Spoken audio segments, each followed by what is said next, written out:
तो airplanes humans के one of the most advance creation है। इसके वजह से हम मीलों की दूरी कुछ ही घंटों में कवर कर सकते हैं। पर जैसे कि हम जानते हैं कि हम ह्यूमंस के लिए ये हमेशा से पॉसिबल नहीं था, तो ये कैसे पॉसिबल हो पाया? तो ये जानने के लिए हमें हिस्ट्री में थोड़ा पीछे जाना होगा। Enter 19th century. ये वो समय था जब ह्यूमंस की आसमान में उड़ने की डिटर्मिनेशन के वजह से बहुत न्यू मशीन्स टेस्ट किए जा रहे थे, बट हर डिजाइन में कोई ना कोई कमी रह जाती थी। फाइनली एक अटेम्प्ट सक्सीड हुआ और जैसे कि आप जानते हैं ये टेस्ट किया था राइट ब्रदर्स ने। उनका एयरक्राफ्ट मॉडल एक सक्सेस था because of an interesting phenomenon in physics, the airfoil technology. तो हम इसके बारे में डिटेल में डिस्कस करेंगे, बट इससे पहले हमें ये जानना होगा कि एयरक्राफ्ट के फ्लाई होने के लिए कौन से फैक्टर्स कंट्रीब्यूट करते हैं। तो बेसिकली दो फैक्टर्स इसके लिए प्राइमरीली रिस्पॉन्सिबल होते हैं। एक एयरक्राफ्ट के फ्लाई होने में सबसे इंपॉर्टेंट स्टेप होता है उसका टेक ऑफ और दूसरा उसका नेट फोर्स को जीरो मेंटेन रखना। राइट ब्रदर्स के पास इसका जवाब था।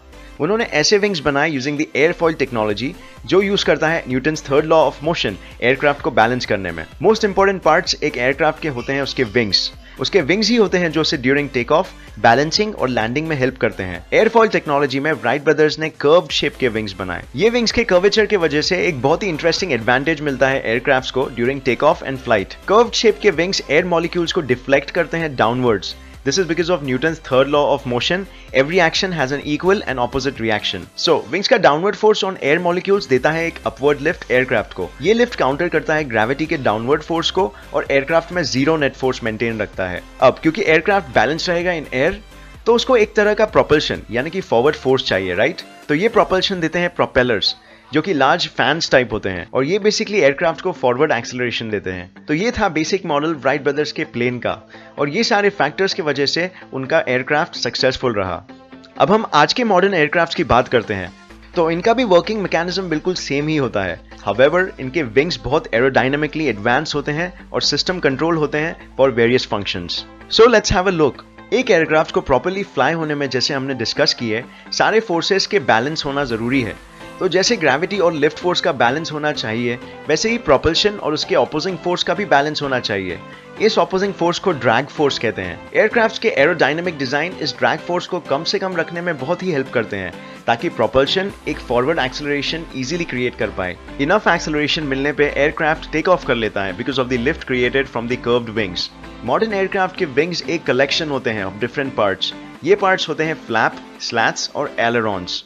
टेक ऑफ के वक्त फ्लैप्स और स्लैट्स एक्सटेंड हो जाते हैं नीचे की तरफ। इससे विंग का सरफेस एरिया और कर्वेचर बढ़ जाता है। ये दो रीजंस की वजह से ज्यादा एयर डिफ्लेक्ट होता है जो एक बेटर लिफ्ट देने में हेल्प करता है। एयरक्राफ्ट के टेक ऑफ के बाद ये फ्लैप्स और स्लैट्स वापस से अंदर चले जाते हैं अपनी ओरिजिनल पोजीशंस में। अब नेक्स्ट क्वेश्चन ये आता है कि प्लेन्स ड्यूरिंग फ्लाइट नेविगेट कैसे कर पाते हैं। तो नेविगेशन के लिए प्लेन्स में डिफरेंट टाइप्स के विंग अटैचमेंट्स होते हैं। ये विंग अटैचमेंट होते हैं एलेरॉन, एलिवेटर, रडर और स्पॉइलर। पायलट्स इन्हें इंडिविजुअली या कॉम्बिनेशन में यूज करते हैं। फॉर एग्जाम्पल्स, एलिवेटर्स यूज होते हैं टू क्लाइंब अप और move down during a flight. Rudder और एलेरॉन से डायरेक्शन चेंज कर सकते हैं।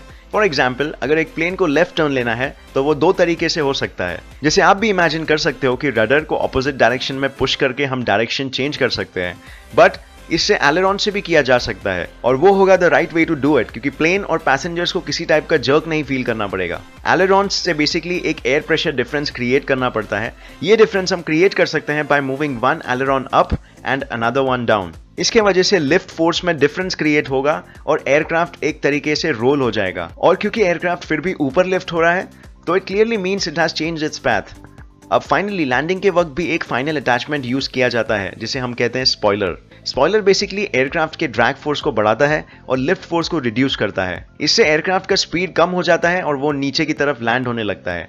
ये बहुत ही कंट्रोल्ड तरीके से होता है और एज अ रिजल्ट एयरक्राफ्ट को एक सेफ लैंडिंग मिल जाती है। तो इस तरीके से एक एयरप्लेन फ्लाई होता है।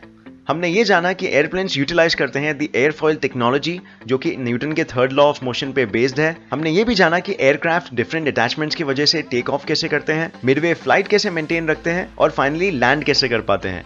तो उम्मीद है ये वीडियो से आपको कुछ नया जरूर सीखने मिला। अगर ये वीडियो आपको अच्छा लगा तो इसे लाइक और शेयर करना मत भूलना।